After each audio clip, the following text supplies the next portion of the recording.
और सभी के दामन में दाग है। आखिर ये अपराधी माननीय कैसे बन जाते हैं? हम बात कर रहे हैं यूपी की। नमस्कार, स्वदेश न्यूज देख रहे हैं आप और मैं हूं आपके साथ वागीशा। और सुप्रीम कोर्ट ने इसी हफ्ते बड़ा फैसला सुनाते हुए कहा कि हाईकोर्ट की इजाजत के बिना सांसदों और विधायकों के खिलाफ आपराधिक मामले वापस नहीं लिए जाएंगे।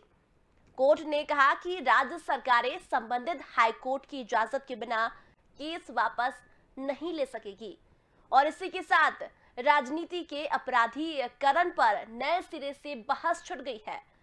बहस इस बात पर है कि आखिर सियासत में अपराधी एंट्री कैसे पाते हैं और कैसे पनप जाते हैं। क्यों सरकार के इनके माननीय बनते ही उन पर लगे मुकदमे वापस ले लेती है, जिसकी वजह से सुप्रीम कोर्ट को ये दखल देना पड़ा है। हम जानेंगे इन तमाम सवालों के जवाब, जानेंगे यूपी में कैसे सभी राजनीतिक दलों ने दी अपराधियों को पनाह। चर्चा शुरू करें इससे पहले बता दें कि सुप्रीम कोर्ट ने ये बड़ा कदम एमएक्स क्यूरी विजय हंसारिया की रिपोर्ट पर उठाया है। इसके मुताबिक यूपी सरकार मुजफ्फरनगर दंगों के आरोपी बीजेपी विधायकों के खिलाफ 76 मामले वापस लेना चाहती है। कर्नाटक सरकार विधायकों के खिलाफ 61 मामलों को वापस लेना चाहती है। उत्तराखंड और महाराष्ट्र सरकार भी इसी तरह केस वापस लेना चाहती है। सुप्रीम कोर्ट के इस आदेश के बाद सवाल उठ रहे हैं कि अपराधी आखिर माननीय कैसे बन जाते हैं और माननीय बनते ही उन पर दर्ज केस खत्म हो जाते हैं। आज की बहस इसी पर करेंगे, लेकिन कुछ मेहमान हमारे साथ मौजूद है, उनसे एक बार आपका परिचय करवा देते हैं। हमारे साथ बीजेपी से पक्ष रखेंगे आलोक वर्मा जी, सपा से पक्ष रखेंगे अरविंद गुप्ता जी, बसपा से पक्ष रखेंगे राजीव उपाध्याय जी और कांग्रेस से पक्ष रखेंगे अभिषेक वाजपेयी जी। सबसे पहले सवाल मेरा कांग्रेस से ही है, क्योंकि कांग्रेस की सत्ता थी, कांग्रेस के राज में ही सबसे ज्यादा अपराधी पनपे हैं। अभिषेक जी, आपसे जवाब चाहूंगी, आखिर ये अपराधी होते हैं फिर माननीय बन जाते हैं और माननीय बनते ही सारे अपराध खत्म हो जाते हैं।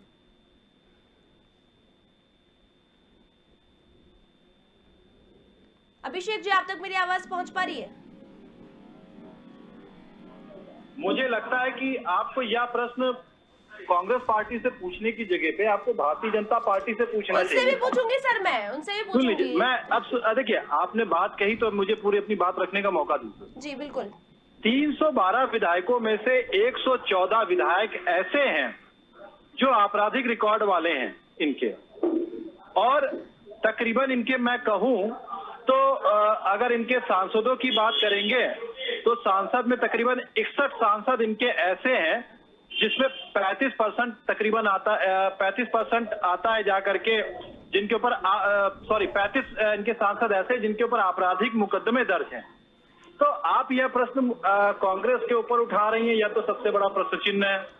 अगर उसी जगह पे कांग्रेस से आप कंपेयर करेंगे तो कांग्रेस का परसेंटेज आता है जाकर के 14%। जी, मेरा सबसे पहले तो यही मानना कांग्रेस पार्टी का है कि पहली चीज तो आपराधिक लोगों को टिकट देनी नहीं चाहिए।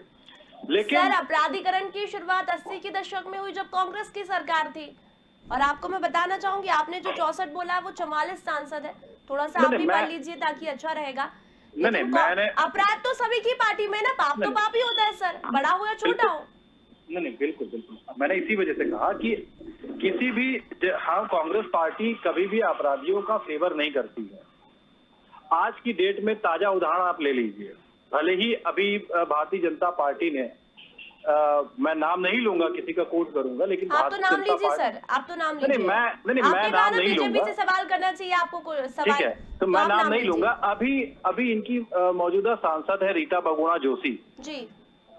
तो रीता बहुगुणा जोशी जी के जब मकान जला था तो किस व्यक्ति ने जलाया था किसी से छुपा नहीं हुआ है, और कौन व्यक्ति वहां पे आकर के भारतीय जनता पार्टी में सम्मिलित हुआ, और जब उन्होंने कंप्लेन की राष्ट्रीय नेतृत्व को बीच में आना पड़ा, तब जाकर के उसकी बबलू की आप बात कर रहे हैं सर?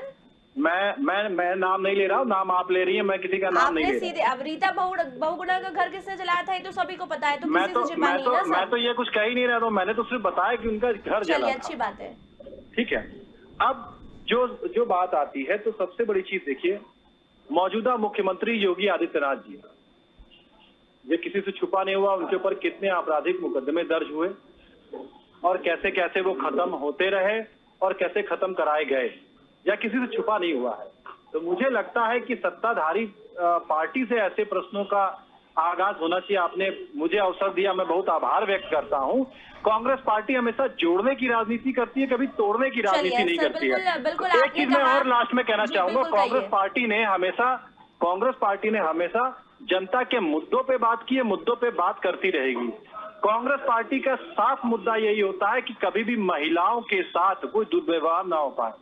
माननीय प्रियंका गांधी जी का दिल देखिए कितना बड़ा था, विपक्ष में होने के बावजूद विपक्ष की एक महिला का जब चीरहरण होने की तैयारी की गई थी भारतीय जनता पार्टी वालों की तरफ से, तो वो वहां पे गई थी मिलने के लिए उससे।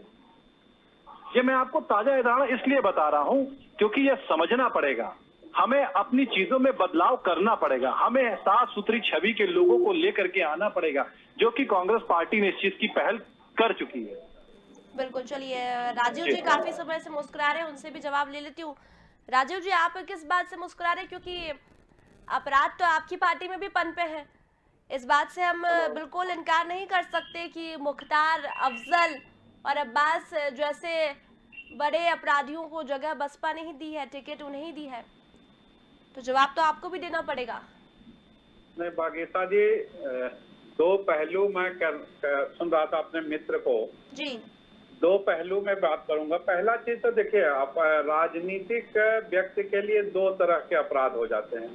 एक तो जैसे आज भारतीय जनता पार्टी की सरकार है, हम सब विपक्षी दल हैं, और जहां भी अगर धरना प्रदर्शन या इस तरह की कोई आवाज उठाते हैं, आज पत्रकार भी आवाज उठा रहे हैं, तो उनके ऊपर मुकदमा, कई आपराधिक मुकदमे लग रहे हैं। तो एक तो अपराध की संज्ञा ये हो गई। दूसरा, वाकई वो आपराधिक व्यक्ति अपराध करके राजनीति में आकर के संरक्षण पाता है, ये किसी से छुपा नहीं है, ये सच्चाई है बागेशा जी। चाहे मेरा दल हो, चाहे कांग्रेस पार्टी हो, चाहे समाजवादी पार्टी हो या भारतीय जनता पार्टी हो, कम हो थोड़ा बहुत कम या ज्यादा जो है। लेकिन इसके साथ एक चीज और है, इसके साथ है क्या, परिस्थितियां क्या है। आज जैसे अभी हमारे मित्र कह रहे थे कि जितेंद्र सिंह को पार्टी में लिया गया और निकाला गया, और सबको मालूम था। ये कोई कहे कि भारतीय जनता पार्टी के राष्ट्रीय अध्यक्ष जी को नहीं मालूम था, प्रदेश अध्यक्ष जी को नहीं मालूम था कि जितेंद्र सिंह का आपराधिक इतिहास है, और जितेंद्र सिंह ने कई तरह के अपराध किए हैं, और रिसेंटली में वो रीता बहुगुणा जोशी जी के घर को जलाने का भी अपराध सिद्ध हो चुका है। तो इस तरह के अपराधी को भारतीय जनता पार्टी क्यों बुलाई थी? उनका काम था कि भारतीय जनता पार्टी पर आ गए, पर आप ये नहीं देख रहे कि मुख्तार अंसारी, अब्बास और अफजल को आप ही ने टिकट दिए हैं, जो बड़े अपराधी घूम रहे हैं यूपी में, फिर तो यूपी बनेगा ही ना अपराध। मैं अपनी पार्टी पे ही आ रहा हूँ। मैं तो केवल एक उदाहरण स्वरूप जो रिसेंटली घटना हुई इसको कोट कर रहा था कि देखिए, सब लोग जानते थे कि जितेंद्र सिंह का आपराधिक इतिहास है, और भारत के गृह मंत्री जी आते हैं 2 दिन पहले ही, वो कहते हैं कि नहीं, हमारे दल सहित उत्तर प्रदेश से हमने अपराध का नेता नाबूद कर दिया है। पीठ थपथपाते हैं माननीय योगी जी का। उसके बावजूद 2 दिन बाद सारे दल मिल करके बड़े नतमस्तक होकर के जितेंद्र सिंह को सत्ता में लाते हैं। क्यों?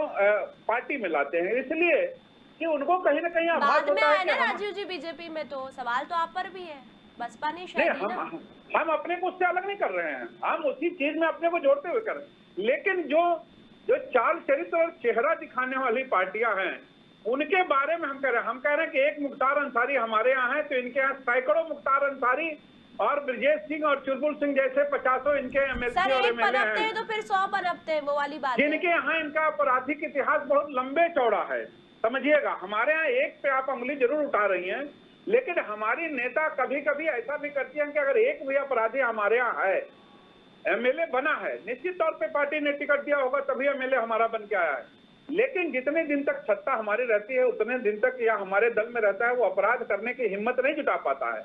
और अगर करता है तो आपको याद होगा, उमाकांत यादव को, बहन जी उस समय सांसद हुआ करते थे उमाकांत यादव जी, उनको बुलाई और अपने 5 कालिदास मार्ग पे बुला करके और डीजीपी से कहीं कि इनको गिरफ्तार करके जेल भेज दीजिए, और 6 महीना जेल रहना पड़ा था उनको आपराधिक मामलों में। तो इस तरह के देखिए मानसिकता क्या है, ये बहुत बड़ी चीज है। लेकिन जो सुप्रीम कोर्ट आज अंगुली उठाया है, ये बहुत बड़ा राजनीतिक दलों के ऊपर एक चाबुक है। देखिए, बहुजन समाज पार्टी से हट के हम बात करें, एक राजनीति से हट के कि हम किसी दल में नहीं है, तो इस तरह से सोच एकदम रखना चाहिए। दूसरा पर ये पहलू का एक अभिषेक जी चीज- जो बात कह रहे हैं कि कांग्रेस अपराधियों को नहीं पालती, दूसरी पार्टियां पालती है, कांग्रेस छोड़ मैं के हमारे कैसे? बसपा के बाकी ये मित्र को सही याद कह रही दिला है अभिषेक दूं, जी? मैं बाकी हमारे साथ बसपा जी, के मित्र को याद दिला दूं मैं ये कि कह दूं, बसपा ने सबसे अधिक तकरीबन 38% आपराधिक लोगों को अब की बार चुनाव में टिकट भाई दिया था। कांग्रेस पार्टी ये नसीहत न दे। कांग्रेस पार्टी तो मेरे मित्र शुरू से ही जब से राजनीति चूंकि सबसे पुराना और दल ये है, बात कहाँ मान रहे हैं और अभिषेक सबसे जी? ज्यादा दिन वालों रहे को हैं। कि 80 के दशक से जाने शुरू हुआ है के बाद अपराधीकरण यूपी में। कितने लोगों को पैदा किया अपराध के रूप में लेकर के राजनीति के रूप 400 में। लोगों ये 400 कांग्रेस की उम्मीदवारों तो में से परिपाटी 150 रही है। उम्मीदवार आपके बहुजन ऐसे थे समाज जिनसे पार्टी में आपराधिक तो मैं मुकदमे बताया दर्ज कि थे। गिने चुने आपराधिक लोग थे। वो ऐसी बात कर रहे हैं, इसमें स्वीकारने वो में आपने कोई नहीं है। आपने तो लेकिन भारतीय आज जनता हमने पार्टी को भी उस चीज पीछे छोड़ दिया था। उस चीज को खत्म करने के लिए हमने आज अभिषेक कदम जी मैं उठाया है। चाहूंगे आप नाम बताएं, 2-3 ये कह रहे हैं कि हमारे यहाँ तो एक ही पालते हैं हम अपराधी, अगर मुख्तार देखिए, अंसारी मैंने तो- बीजेपी में तो देखिए, हजारों है। अभिषेक जी जरा नाम बताइए, बसपा में अगर सबसे ज्यादा है तो? कुछ चीजें मर्यादाओं में अच्छी लगती है, तो मैं भाई, नाम तो मैंने पंडित पहले जी भी कहाँ नहीं हैं? बताया था। आपराधिक पश्चिम के नाम बड़े तो मैं अभी अपराधी भी हैं, भारतीय नहीं जनता बता रहा पार्टी हूँ, में हैं। ठीक है। मैंने इसीलिए अभी सब चीज मैंने बताया था कि मैंने आपको इसीलिए कोट कर दिया था कि 400 लोगों में से 150 आपराधिक छवि के लोगों को आपने चुनाव में उतारा था। बागेशा जी देखिए, ये सुप्रीम कोर्ट को अंगुली क्यों उठानी पड़ी? दो चीजें हैं। एक चीज तो अपराधी हर दल में है, इसमें कहीं कोई अगर मैं कहूं कि नहीं है तो ऐसा नहीं हो सकता है। हर दल में बिल्कुल है। ठीक बात उस है। अपराधी की परिभाषा क्या है? राजनीतिक अपराधी है या वाकई अपराधी है? पहला चीज ये। दूसरा चीज, एक हिंदुस्तान के अंदर वागीशा जी एक चीज बहुत बड़ी चीज है कि आप किसी साफ सुथरी छवि वाले को टिकट दीजिए और उसके खिलाफ एक अपराधी आकर के लड़ता है तो ये 5 लाख जनता जो विधानसभा में वोट करती है वो अपराधी को वोट कर देती है। उस बारे में भी मंथन चिंतन और आप लोगों को ही जगाना पड़ेगा। राजनीतिक दल तो जगाते हैं कि हमने स्वच्छ आदमी को टिकट दिया, इनको जितवा करके विधानसभा और लोकसभा में भेजिए। लेकिन आपने देखा होगा कि उनके बजाय जो जेल में बंद है, जो जमानत पे भी छूट करके उस विधानसभा या संसदीय क्षेत्र में नहीं जाता है, उसको जनता पसंद करके और विधानसभा और राज्यसभा लोकसभा में भेजने का काम करती है। ये भी एक बहुत बड़ी विडंबना है इस देश की और इस प्रदेश की, इसमें कोई दो राय नहीं है। बिल्कुल राजीव जी, आप और बिल्कुल सुप्रीम साफ कोर्ट सुथरी ने- बातें देखिए, कर रहे हैं, हम सुप्रीम- तथ्यों पर बात करेंगे। वागीशा जी, सुप्रीम कोर्ट कहिए, को आज जल्दी से अंगुली कहिए। क्यों उठाना पड़ा, उसका भी कारण है।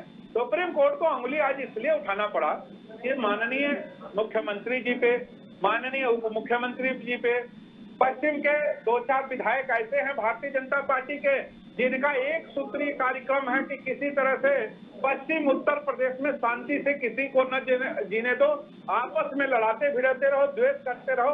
उनके ऊपर 60-60, 50-50 मुकदमा एक विधायकों के ऊपर है, क्योंकि उनकी सर राजनीति मैं ही सबके पास अपराध से आऊंगी जिंदा है। क्योंकि अपराधी छवि वाले और इन सबको देखिए, सभी आपने उम्मीदवारों देखा होगा को कि- टिकट पार्टी देती है, तो मैं आप पर भी आऊंगी, आपसे भी बात करूंगी। लेकिन अरविंद गुप्ता जी हमारे साथ जुड़े हुए हैं सपा से पक्ष रखने के लिए।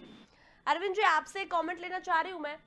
आप कहते हैं भ्रष्टाचार बढ़ रहा है योगी सरकार में, अपराध बढ़ रहे हैं, अपराध मुक्त हो, लेकिन ददुआ के पूरे परिवार को, भाई को, भतीजे को आप टिकट दे रहे हैं, अतीक अहमद जैसे अपराधियों को आप शय दे रहे हैं, तो फिर कैसे पार्टी साफ सुथरी हो पाएगी? आप कह रहे हैं यूपी मांगे अखिलेश, तो आप अपराधियों को तो जगह दे रहे हैं, तो फिर कैसे अपराध मुक्त होगा यूपी? देखिए, मैं आपको कुछ पहलुओं पे आपको विचार करने के लिए विवश करना चाहता हूँ। जी बिल्कुल। देखिए अगर पिछला इतिहास गौर करके आप देखें तो हमारे यहाँ जो ये अपराधियों का राजनीति में आने का मुख्य कारण आप जानती हैं क्या था? ये था बूथों की कैप्चरिंग करना। अगर आप जो है 1995 से पहले देखें, जब टीएन सेशन ने अर्धसैनिक बल लगाए, उससे पहले कितने लोगों को वोट देने का अधिकार मिल पाता था? देखिए, बाबा साहब अम्बेडकर ने जब ये संविधान बनाया था तब उन्होंने एक चीज बड़ी स्पष्ट कही थी कि हम कितना भी बड़ा संविधान बना लें, लेकिन अगर इसके पीछे बैठे लोग निष्ठा और ईमानदारी से काम नहीं करेंगे तो हम संविधान में ही इतनी परेशानियां पैदा हो जाएंगी, भ्रष्टाचार और अपराधीकरण इसमें बहुत तेजी से पनपेगा। अब सीधी सी बात यह है कि जब कानून बनाने वाले लोग अगर अपराधी होंगे या उनके ऊपर आपराधिक मुकदमे दर्ज होंगे तो निश्चित तौर से मान चलिए कि लोकतंत्र के बहुत बड़ी हानि होगी। देखिए, अखिलेश जी का बिल्कुल स्पष्ट संदेश है कि नई सपा है, नई हवा है, इसमें किसी भी अपराधी के लिए कोई जगह नहीं होगी। हाँ, इसमें हमें एक चीज जरूर गौर करने वाली बात है कि बहुत से मुकदमे राजनीति के द्वारा प्रेरित होते हैं, तो उनपे भी सुप्रीम कोर्ट को संज्ञान जरूर लेना चाहिए कि ऐसा ना हो, क्योंकि जब कोई अच्छा सर व्यक्ति जो है, संज्ञान तो लेना चाहिए, लेकिन जन्म जी। दे दिया है, पाल लिए गए हैं, वो खत्म तो नहीं हो सकते ना। शय तो आपने दे दी है, तो फिर हम अपराध मुक्त कैसे करेंगे? देखिए उसके लिए सीधी सी बात है, हम सभी राजनीतिक पार्टियों को टिकट तो आप दे रहे हैं ना इनका- अपराधियों को। देखिए शायद अभी आप आप भी- देखिए जी। अभी किसी को टिकट मिली नहीं है, और इस बार आप देखिएगा कि अखिलेश जी एक ऐसी व्यवस्था पैदा कर रहे हैं जिसमें कि साफ स्वच्छ छवि वाले लोग, पढ़े लिखे लोग, और वो लोग जो समाज में कार्य कर रहे हैं लगातार, उन लोगों को सबसे ज्यादा तवज्जो दिया जा रहा है। मैं आपको दो छोटे उदाहरण बताता हूँ। एक बरेली में doctor Ram Singh Kushwaha, neuro physician, उन्होंने सपा ज्वाइन करी। मैं खुद लैप्रोस्कोपिक सर्जन हूँ, मैंने डीएनबी जनरल सर्जरी करी है, मैं समाजवादी पार्टी में प्रवक्ता के तौर पर इस टाइम कार्य कर रहा हूं। देखिए अखिलेश जी का इस टाइम विजन बिल्कुल क्लियर है कि जब हम साफ स्वच्छ छवि के लोग, अपराध मुक्त लोग, जो अपराधी नहीं है, उन्हें हम जब लेके आएंगे, तो सीधी सी बात है हम अपने उत्तर प्रदेश को एक उत्तम प्रदेश बनाने की ओर अग्रसर हों। सर अभी की बात नहीं कर रही हूँ मैं, पहले की बात कर रही हूँ, क्योंकि पहले से देखिए, अगर जन्म दे एक दिया है तो बात- वो एक- खत्म तो होंगे नहीं। देखिए मैं एक बात आपको बता दूं, जी बीते हुए कल पर कभी भी जो है हम अच्छे भविष्य की नींव नहीं रख सकते। देखिए भूतकाल जो बीत गया उसे तो हम बदल नहीं सकते, लेकिन भविष्य में हमें और वर्तमान में हमें अच्छे कार्य करने चाहिए, और अच्छे लोगों को जब हम वर्तमान में लाएंगे तभी हम अपना भविष्य एक उज्जवल और अच्छा बना पाएंगे। जी, चलिए गौरव मिश्रा जी हमारे साथ जुड़े हुए हैं बीजेपी से पक्ष रखने के लिए। गौरव जी, सवाल ये है कि अपराधी आखिर माननीय कैसे बन जाते हैं, और माननीय बनते ही उन पर दर्ज केस खत्म हो जाते हैं। अपराधी लगातार बढ़ रहे हैं, अपराधियों को टिकट दी जा रही है। बीजेपी के शासनकाल में हम ये देख रहे हैं कि कुलदीप सिंह और साक्षी महाराज जेल से बाहर आ जाते हैं। ये कैसी पैरवी कर रहे हैं? तमाम पार्टियों का कहना है कि बीजेपी में सबसे ज्यादा ऐसे सांसद और विधायक हैं जिन पर आपराधिक मामले दर्ज है। राजीव जी कह रहे हैं हम एक अपराधी को पालते हैं, लेकिन बीजेपी तो 100 को पालती है। मैं तो बड़े हास्यास्पद बात है। देखिए हमारी पार्टी, हमारी सरकार ने सर्वाधिक अपराधियों के ऊपर कार्रवाइयां की है। हमारी सरकार के दौरान पिछले 4.5 सालों में आपने देखा होगा अपराधियों ने अपने जमानत को तुड़वा करके जेलों में जाना सुरक्षित समझा, और जिनकी आप नाम ले रही हैं उनको जेल पहुंचाने का भी काम कुलदीप सेंगर हो चाहे कोई हो, उनको जेल में भेजने का भी काम हमारी सरकार ने किया है। निकालने का काम, छोड़ने का काम अदालत का काम है, न्यायालय का काम है। वो किसके ऊपर किस तरीके से ट्रायल करती है, कैसे जमानत देती है, वो अदालत समझे। लेकिन एक अपराध के विषय पर मैं कहना चाहूंगा, समाजवादी पार्टी में 70% अपराध जो है उनके मंत्रियों और विधायकों के क्षेत्र में होते थे, उसमें वो शामिल होते थे।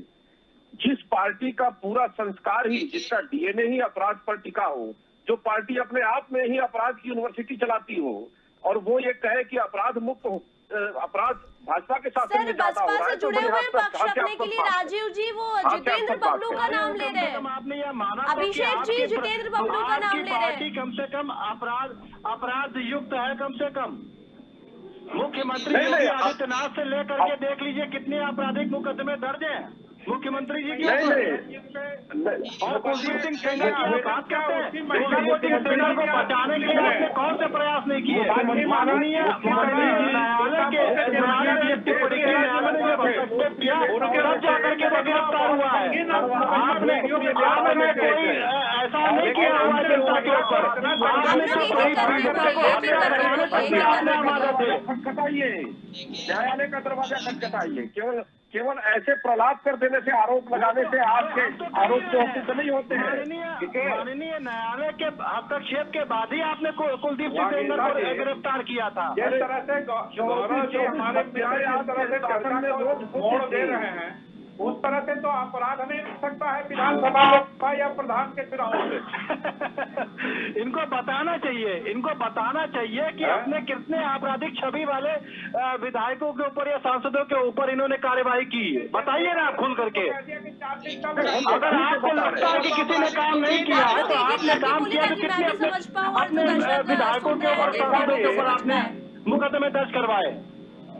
राजीव जी आप इतनी बातें कर रहे हैं, लेकिन आप अपनी पार्टी के बारे में तो बात ही नहीं कर रहे हैं। मुख्तार अंसारी की आप बात नहीं कर रहे हैं, अफजल अब्बास की आप बात नहीं कर रहे हैं। मैं तो कह रहा हूँ गौरव जी हमारे आप खुद पार्टी टिकट के बारे देते हो, में फिर आप हमारे बीजेपी की बातें करते हो। नहीं गौरव जी, हम तो कह रहे हैं कि हमारे दल ने भी ऐसा किया और आपराधिक लोगों को टिकट दिया, उसके कई कारण हैं, मैं तो स्वीकार कर रहा हूँ इस चीज को। तो अपराध लेकिन तो अपराध गौरव, होता है ना, फिर दूसरों पर आरोप लगाने नहीं, की बजाय खुद को देखिए आप। वागीता जी, मैं तो स्वीकार किया कि हाँ हमने फलाने को टिकट दिया, ये अपराधी प्रवृत्ति तो के फिर थे। अब क्या कहना है आपका, ये बताइए। अब कहना है कि आने वाले समय में हम इसको जाकर के इससे और अच्छा करने का प्रयास करेंगे कि अपराधी किसी तरह से हमारे दल के टिकट पे सुन करके ना आवे या हम टिकट ना दें, ये प्रयास करेगा हमारा दल, इसमें कोई दोरा नहीं। लेकिन जिस तरह से गौरव मिश्रा जी कह रहे हैं कि हम उठा करके भेज देते हैं जेल और फिर वो जेल से छूट जाता है, क्योंकि हमारा जिसको पुलिसिंग काम करना है, चार्जशीट लगाना है और जिसको उसमें तरह तरह की केस डायरी काटना है, वो काटने के बजाय जिसने आरोप लगाया उसी को दबाव दे करके और उसी को जेल में भेजने का काम करते हैं। इस तरह का काम करने से थोड़ी ना अपराध रुकेगा, इसको स्वीकारना पड़ेगा। अगर सुप्रीम कोर्ट, हमारा माननीय सुप्रीम कोर्ट सबसे सर्वोच्च कोर्ट है, अगर उसने कुछ कहा है तो निश्चित तौर पे खामियां है जिसको उजागर करने क्या है। अब आप समझा रहे हैं ना, तो कोई बात ही नहीं है। जैसा कि भाजपा की प्रवृत्ति है, उनके प्रवक्ता आज तक कोई चीज स्वीकारते नहीं, यही हमारे मित्र लोगों का काम है।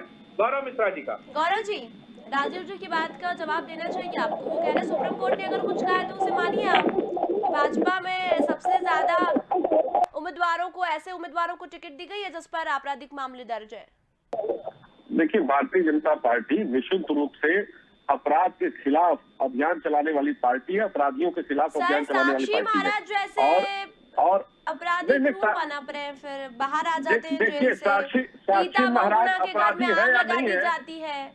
सुनिए, साक्षी महाराज अपराधी है या नहीं, न्यायालय तय करेगा। विजय ये सिंह की न्यायालय हम तय बात करेगा। करें, ये तमाम वो कौन सी अपराधी धाराएं हैं जिन पर लगेगी, कौन सी हत्या नहीं, के न्यायालय तय मामले करेगा। दर्ज हैं। 114 लेकिन इनके अरविंद जी, एक सेकंड इनके आपके पास। तमाम माफियाओं के साम्राज्य जो ध्वस्त किए गए, वो भाजपा में ही ध्वस्त किए गए, इसी सरकार ने ध्वस्त किए हैं। इसी राज्य में व्यापारी व्यापार नहीं कर पाता था, बहुत बेटियां सड़कों पर नहीं घूम पाती थी, बहुत बेटियां सड़कों पर नहीं निकलती थी, रात में लोग निकलते नहीं थे, उद्योगपति अपना उद्योग नहीं लगाते थे। ये इनके अपराध में जन्म की सीमा के कारण ही ये था। मुकदमे दर्ज कराए गए। अभी मुझे यह बता दे कि धामपुर से विधायक थे अशोक कुमार राणा, उनके ऊपर कौन सा आपराधिक मुकदमा दर्ज है, बता दीजिए ना। मैं आपको चुनौती देता हूँ और यह चुनौती दे रहा हूँ कि आप बताइए, धामपुर के आपके विधायक है, मैं नाम लेकर के, यदि तो मैं नाम नहीं लेना चाह रहा, तो मैं नाम लेकर के बोल रहा हूँ, अशोक कुमार राणा, इनके ऊपर कौन से आपराधिक मुकदमा दर्ज है? श्रीमान महोदय, महिला के साथ छेड़खानी का इनके ऊपर मामला दर्ज है। और आप कुलदीप सिंह सेंगर की बात करते हुए, आपके पार्टी में सर्वाधिक अपराधी आपकी ही पार्टी में, भारतीय जनता पार्टी में। और अगर आपने कार्रवाई की है तो अपने पार्टी के कौन से आपराधिक छवि के लोगों के ऊपर कार्रवाई की, आप मुझे ये बता दें। राजीव जी, एक सेकंड मैं आपके पास पे आ रही हूँ, अभिषेक जी, गौरव जी, तीनों के पास आ रही हूँ, लेकिन अरविंद जी काफी समय से कुछ कहना चाह रहे हैं। अरविंद जी, आप कहिए। देखिए, मैं आपको एक बात बता दूं, अभी भी जो है एक इच्छा शक्ति की जरूरत है हमारे सभी राजनीतिक दलों को और समाज के लोगों को भी, कि हम किसी भी तरीके के जो अपराधी प्रवृत्ति के लोग हैं, जो ऐसे लोग हैं जो समाज के लिए एक नासूर की तरह हैं, उन्हें हम किसी भी तरीके का राजनीतिक संरक्षण और सामाजिक संरक्षण ना दें। देखिए, एक विषय जो है किसी राजनीतिक पार्टी या एक पार्टी या दूसरी पार्टी का नहीं है, ये देखिए पूरे समाज के हित की बात हो रही। आज माननीय सुप्रीम कोर्ट ने जो ये संज्ञान दिया है, उसकी मुख्य वजह यही है कि वो ये देख रहे हैं कि जो कानून बनाने वाली संस्था है, उसमें अगर अच्छे लोग नहीं जाएंगे तो हम कैसे उम्मीद करेंगे कि अच्छे कानून बनके और इस लोकतंत्र को और मजबूत करेंगे। जहां तक मैं आपको बता दूं, समाजवादी पार्टी में अखिलेश जी ने इस समय एक बहुत ही अच्छा संदेश दिया है कि हम किसी भी तरह से हम समाज को एक स्वच्छ छवि के लोग देंगे। आने वाले समय में आप देखिएगा कि समाजवादी पार्टी एक बहुत ही स्वच्छ और कर्मठ कार्यकर्ताओं को उन्हीं को टिकट देगी और आपको निश्चित तौर पर मानिए कि हम एक बेहतर गवर्नमेंट 2022 में बनाएंगे और अच्छे लोगों को हम सदन में जगह देंगे। अरविंद जी, लेकिन ये बात को स्वीकारिए कि अपराधियों को जगह दी है समाजवादी पार्टी ने भी। देखिए, मैं आपको एक बात बता दूं कि देखिए बहुत सी चीजें ऐसी हैं, उनके ऊपर कई जगह पे हमारी जो न्यायिक प्रक्रिया है उसमें जो तारीख पे तारीख जो मिलने की प्रक्रिया है उसमें कई बार ऐसे लोग भी आ जाते हैं जो कि ठीक नहीं होते। लेकिन अगर आप गौर करके देखिए, माननीय अखिलेश जी ने एक क्रांतिकारी कदम उठाया अपनी पार्टी में। जब वो मुख्यमंत्री थे तो उन्होंने अपनी पार्टी के ही कितने ऐसे नेता थे जिन्हें गिरफ्तार करवाया कि वो गलत तरीके से गलत कार्यों में लिप्त थे, और उन्होंने सही को सही और गलत को गलत कहने का एक मसाल उठाई। देखिए, बिल्कुल आपत्ति है अरविंद जी, मुझे आपकी इस बात से बिल्कुल आपत्ति है। ये मत कहिए कि अखिलेश यादव जी ने क्रांतिकारी कदम उठा करके उनको गिरफ्तार कराया। उसमें भी काफी सारी, उसमें मीडिया ने इतना उसको हाईलाइट कर दिया कि माननीय कोर्ट के हस्तक्षेप के बाद उनको गिरफ्तार करने का नौबत आई। देखिए, फिर वही बात आ जाती है, यहाँ पे नैतिकता की शुरुआत किसने करी? देखिए, क्या आज जो है कौन एक ऐसा व्यक्ति है जो मसाल लेके आगे चला, जिसने एक हिम्मत लेकर के आगे नहीं चला? ये बात कहिए कि जब को छवि धूमिल हो गई तो उसके बाद तब जाकर के उन्होंने देखिए आपकी पार्टी में जब लोग होंगे तब आप अपनी कहेंगे। जनता को भ्रमित न कीजिए, जनता को भ्रमित न करें कि जनता इस तरीके से सोचे। ये जिन्हें क्रांतिकारी कदम लिया था और उन्होंने गलत को गलत और सही को सही कहने के लिए अपनी पार्टी में ही विद्रोह कर दिया था। आप एक चीज देख के चलिए, आज लोग सत्ता की चाहत में चुपचाप बैठे रहते हैं, गलत को गलत और सही को सही कहने की हिम्मत नहीं जुटा पाते हैं। आप खुद देख लीजिए, अभी जब पंचायत चुनाव हुआ था तो भारतीय जनता पार्टी ने किस तरीके से गुंडागर्दी और सत्ता का कितना बड़ा दुरुपयोग किया था। आप कैसे बात कर सकते हैं? मैं आपको वही बोल रही थी कि अगर भारतीय जनता पार्टी ने किया तो आप भी स्वीकार है कि समाजवादी पार्टी में भी अपराध तो पनपा है, जगह तो दी गई है समाजवादी पार्टी में। आप लोग बस असल में परेशानी इसी बात की है कि आप लोग अपनी पार्टी में झांक कर नहीं देखते और दूसरी पार्टी में ज्यादा झांकते हैं। मैं नाम गिनवाने लगूंगी तो शायद लिस्ट बनानी पड़ेगी मुझे समाजवादी पार्टी में कौन कौन सा नेता है जिन्हें टिकट दी गई। मैं आपकी बात को गलत नहीं कह रहा, मैं भी आपकी बात से सहमत हूँ, लेकिन निश्चित तौर पर मान चलिए क्या कौन ऐसा व्यक्ति है जिसने जो है मकान लेके। चलिए अरविंद जी, बस सवाल इतना सही है कि अगर एक अपराध जन्म लेता है तो 100 अपराध जन्म लेते हैं। अपराध मुक्त यदि यूपी को बनाना है तो ऐसे माननीयों को हम टिकट न दे जिनके ऊपर आपराधिक मामले दर्ज हो, ताकि 100 अपराध ना पनपे। सिर्फ चर्चा इसीलिए थी। बहुत बहुत धन्यवाद चारों का इस पूरी चर्चा में जुड़ने के लिए। तो आपको बता दें, सभी के दामन में दाग होता है, लेकिन अगर अपराध मुक्त हमें पूरे देश को करना है, क्योंकि सबसे ज्यादा आबादी यूपी में ही है और यूपी में ही सबसे ज्यादा अपराध होते हैं। ऐसे में बात करें यदि अपराध मुक्त यूपी को बनाना है तो माननीयों को पहले देखे समझे, उनकी ये जो छवि है वो साफ हो और ऐसे ही माननीयों को टिकट दे जिनके ऊपर आपराधिक मामले दर्ज ना हो, ताकि पूरा समाज और वर्ग सेफ हो सके। तो फिलहाल चर्चा में इतना ही, जल्दी लौटेंगे, तब तक बने रहिए स्वदेश न्यूज के साथ। नमस्कार।